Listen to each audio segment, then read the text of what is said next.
Čau!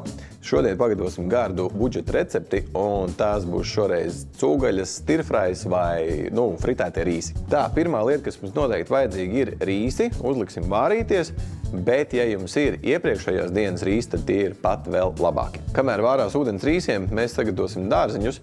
Mums būs vajadzīgs viens burkāns, mazliet ingvers un kāda 1-2 daiviņas ķiploks. Ūdens vārās, liekam rīsus. Dārzeņi mums ir sagatavoti, nākamais apcepsim cūgaļu, darīsim to voku pannā.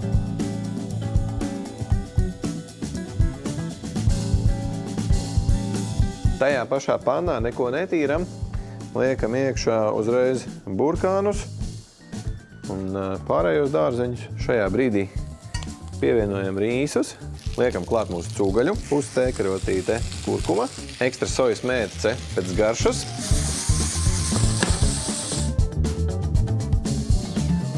No šīs ir manas pusdienas viennozīmīgi. Šīs šķīvis manās mājās top diezgan bieži. Ja jūs gribat zināt, kuru budžeta recepti mājās visbiežāk gatavoju es, tad jums ir noteikti jāpagatavo šī, lai jums labi garšo.